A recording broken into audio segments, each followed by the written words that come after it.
What's up, everybody? So I'm here getting one of my old cars out of storage. None of you have seen it yet, but I'm going to show you now what's behind this door. So check it out. Help me, Kyle. Yeah, there it is. That is a 1976 Pontiac Trans AM. Factory 455 4-speed car. You probably can't see much in here, but I'm going to get it out and we're going to take a good look at it. It's been sitting all winter in this storage facility, and winter is now gone, and it's time to get this car out and do some work to it. All right, hopefully it's going to start. Lights on inside, that's a good sign. Been sitting for what, 5 months at least? Yeah.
All right, I'm gonna get this car home, we're gonna take it back, and I'm gonna tell you in detail what I'm gonna plan on doing with this car over the next year.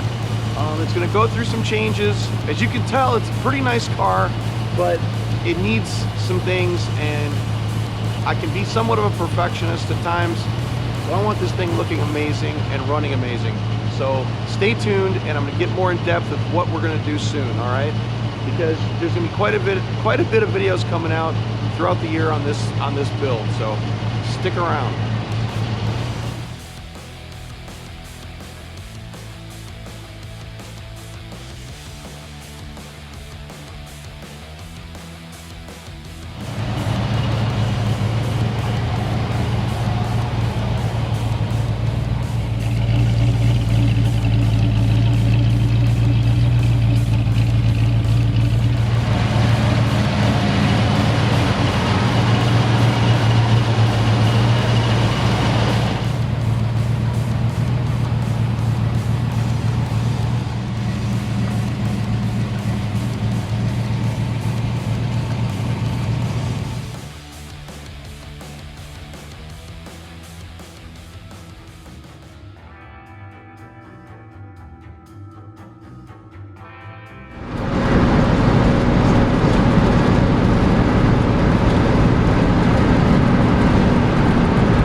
It's good to be driving this thing. It's been several months.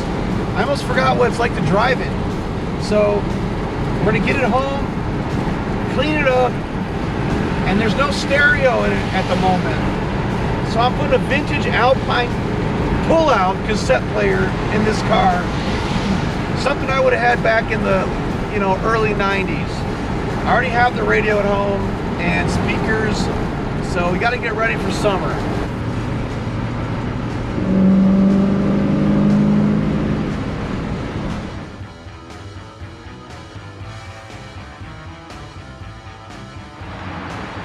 All right, I got the car home, and God, it's good to see this thing here in the driveway again. I bought this thing last, I think, end of summer or around fall, and we had a blast driving it.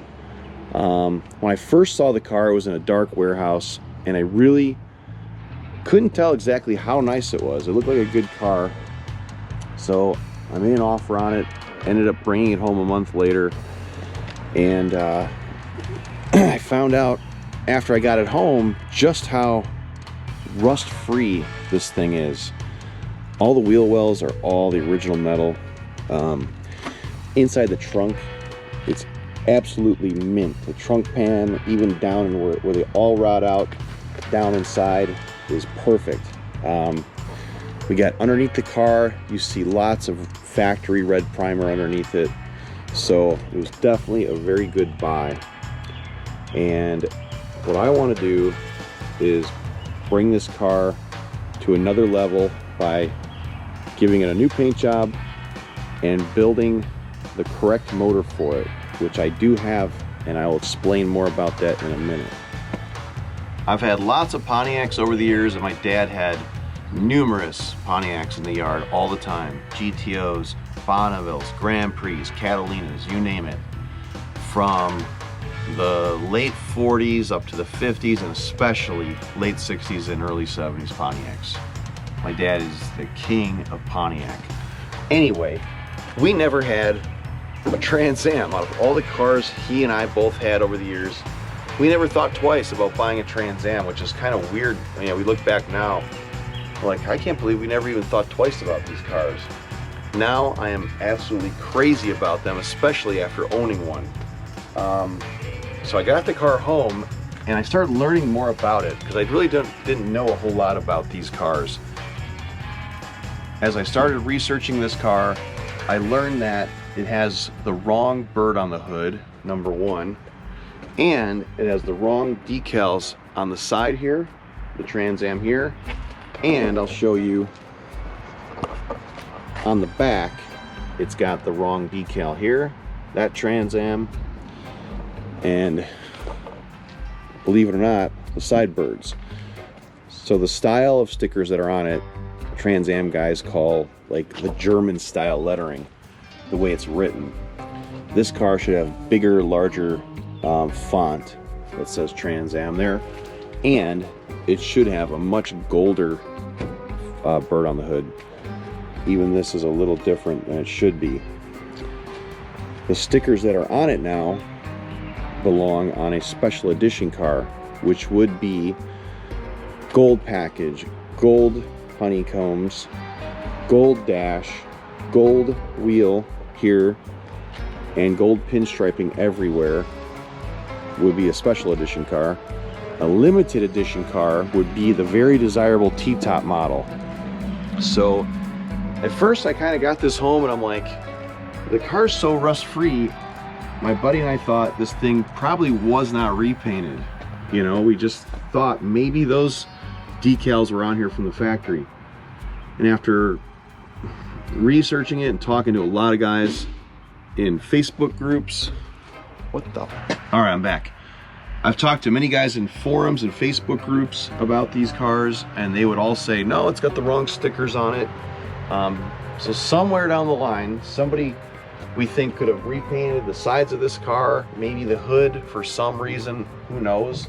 It ain't because it was restored and had metal work done to it, because the car is so solid, but for some reason they did paint it and they put the wrong decals on it. So I'm going to repaint the entire car, put the right decals, especially that gold bird back on there, and get this thing looking correct. One thing I did notice later and I found out was it is missing a Firebird emblem here, which is like a red and black metal emblem about this wide. So I've got one of those. I picked up an NOS one. That's one of the things that was missing. And other than that, there are emblems here. This Trans Am should have little metal side emblems, which is a small bird. I love these side stickers though. I think they look so cool, but they don't belong on this model Trans Am. And like I was talking about a minute ago, these special editions and limited editions that had all the gold stripes everywhere, they would have the side bird and they would have gold wheels, but this particular model would have silver honeycombs. It's on the build sheet, and the side emblems and no gold striping. So it had gold bird on the hood, gold decals that dictate Trans Am, but no striping everywhere like those special edition cars. And unfortunately it wasn't one of those, but this thing is still cool just the way it is. Now we're going to take a look at the beautiful engine compartment. check this out, guys. This here is a 455, okay? I decoded it though, and it's not the original motor. This is out of a 73 Trans Am 455 automatic car. This car is a 455 4-speed original Starlight Black car, so it's the right color and everything. It's got its numbers matching transmission. However, it didn't have its original motor. A lot of you out there would probably say, who cares, let's just rebuild this one, and if we're going to take this car apart and repaint it, you got a good motor here, why not use that one? But I'm too much of a perfectionist sometimes, and it would drive me nuts not having the 76 455 motor for this car. So I went on a quest to find the original, and you're not going to believe where I found one. After researching this car, I found out that the code I need is a WX code block. It's only specific to 1976 Trans Am 455 manual transmission cars. It's the only car a WX motor went into in 76. Pretty sure that's right. So I started looking on the internet, and there was nothing. I'd searched for months. I think I found one block that was on the East Coast, but other than that, it's a tough motor to find because it was only in this car. I've met other guys on forums that were both looking for the same motor, and no one had luck. So I'm on the phone one day with a friend of mine who only lives 5 minutes away from here, and he said that a guy down the street from him is a huge Pontiac guy. He's got lots of old GTOs, and he's a parts dealer basically. So he's like, let me call Chuck and ask him, you know, what motor you need. And I'm like, man, you can try, but I highly doubt he's gonna have this motor. It's really tough to acquire. And so I told him it's a WX block, it's 76 Trans Am only, manual transmission. He calls me 10 minutes later, and he's like, he's got one sitting right here. And I'm like, there's no way, there's no freaking way you got the motor.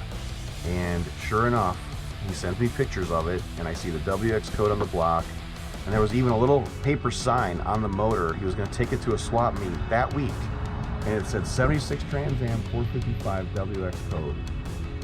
And I'm like, you gotta be kidding me, you know? This is literally 5 minutes away, maybe 3 miles from my house here in Northwest Indiana. I find the correct W. It's not the numbers matching motor for this car. I never even looked at the VIN on it, now that I think about it, because I'm like, there's no way it's the original motor, because this car was not from around here. But the fact that I found that correct motor right down the street is insane. I've had some crazy stuff happen with cars, and that's one of the weirder things. But anyway, I scored the motor dirt cheap, picked it up from one house, and it was literally 3 blocks from my engine builder's house. We dropped it off blocks away, and my engine builder's like, I can't believe this motor was down the street. I'm like, yeah, me either. But anyway, so right now, that motor's being rebuilt. I'm going to get into the detail on that soon, because it's going to be a torque monster. Literally, it's going to be way better than these factory 76 455s. This car from the factory was only rated at like 200 horsepower. And from what I know, it was still the fastest production car for 76, which is crazy. Faster than the 76 Corvette. You know, those were definitely dogs back then. But we're gonna get this baby way above that 200 horsepower mark and make it a respectable car. So check back soon, and lots coming on this vehicle. Taking a look at the interior on this car, it is really clean. These are original seat covers. You can just tell by feeling them that these are not aftermarket skins. They're the originals. The headliner is beautiful in it, and especially this dash pad. This is usually cracked on a lot of old cars, but this one is so beautiful, and that's pretty lucky to find one that's so intact and not split somewhere or dented. So that's something I'll really want to be careful with on that car and keep nice is that dash pad. Same thing with the back seat. It's super mint. So this car inside doesn't need a whole lot. Looks pretty good. Now the dash, when I brought the car home, the aluminum panel back here was pretty yellowed in areas. And at first I thought it could have been like nicotine stains from somebody smoking in here over the years. But I learned later in a group I was in that these had a clear coat on them from the factory. So what I'm gonna do is show you some pictures of what that yellowed panel looked like. I'm gonna tell you what I did to make it look nice and brand new again, because I never would have thought about it in a million years, and what I did was pretty cool. So first of all, check out these pictures.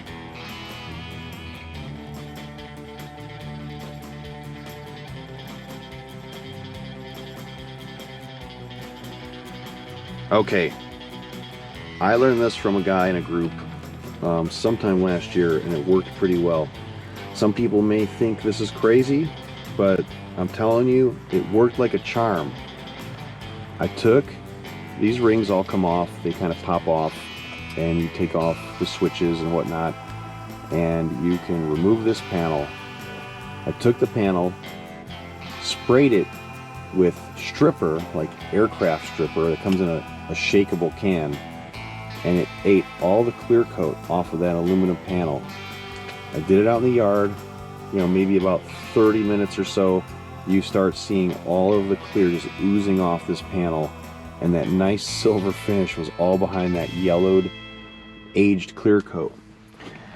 I rinsed it with the hose and it looked absolutely perfect. So some guys that did it said they did eventually take this and put another coat of clear over it. A couple guys said they just left it at it as is and not cleared it again. And I just chose not to re-clear it. I mean, it looks brand spanking new, and it's not like people are going to be putting their fingers all over it or anything, so I figure it's pretty safe just to leave it with no clear coat over it. And it's about as bright as it's going to look. So if you can see this thing in person, it absolutely looks brand new again. I'll show you some pictures.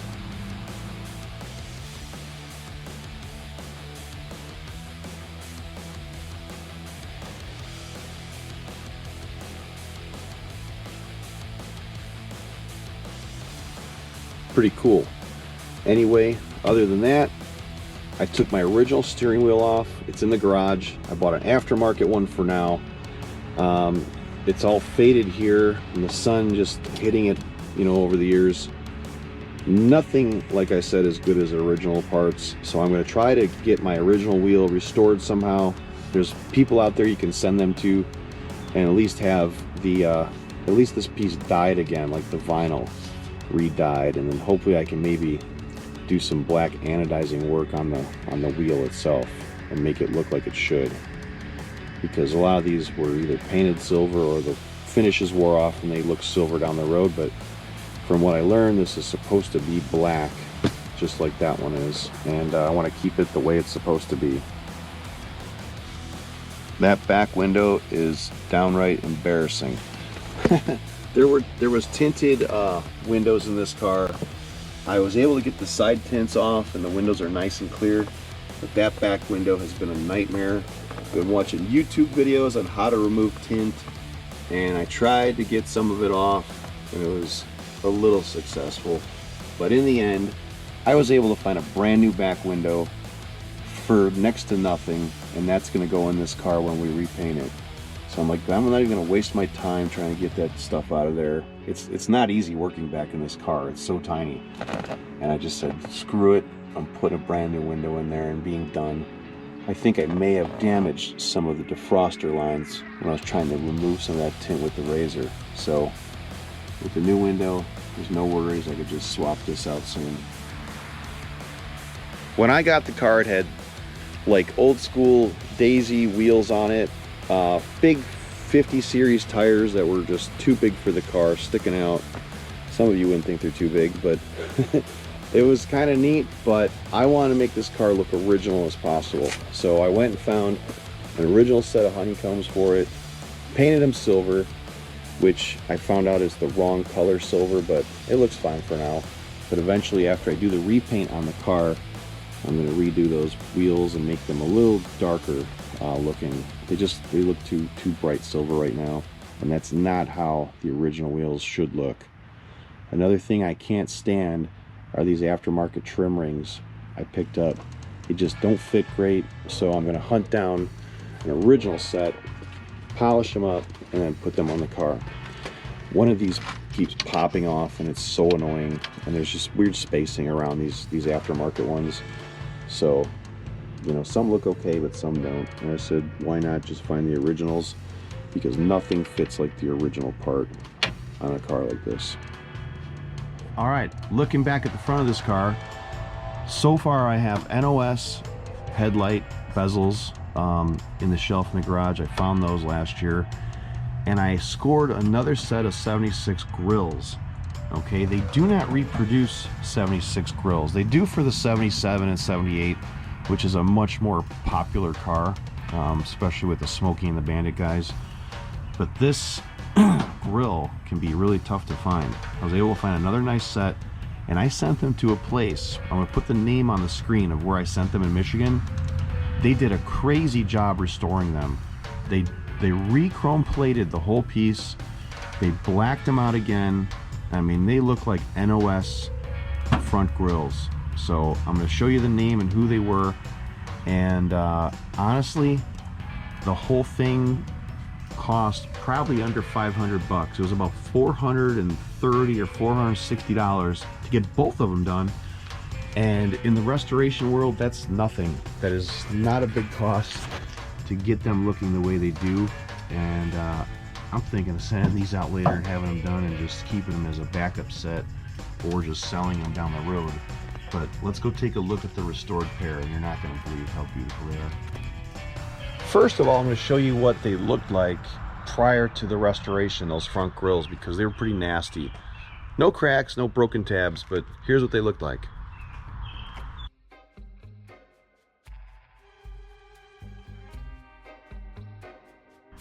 And now here is the restored front grills that I sent out, and they look freaking beautiful. You know, I'm not sure how much you can see in this video, but what they do, like factory, they re-chrome the whole piece, and then they do the blackout. It's the correct color too. It's like a real, it's not flat, it's not gloss, it's a nice semi-gloss or whatever you want to call it. But God, they look like NOS grills. Somebody showed me some NOS grills recently, and even the paint spray looked just like the NOS parts that I saw. But these guys knocked it out of the park. These look like brand new front 76 Trans AM grills. So these, along with those NOS front bezels, I got the NOS emblem for the center. When that thing's painted, it's gonna look killer.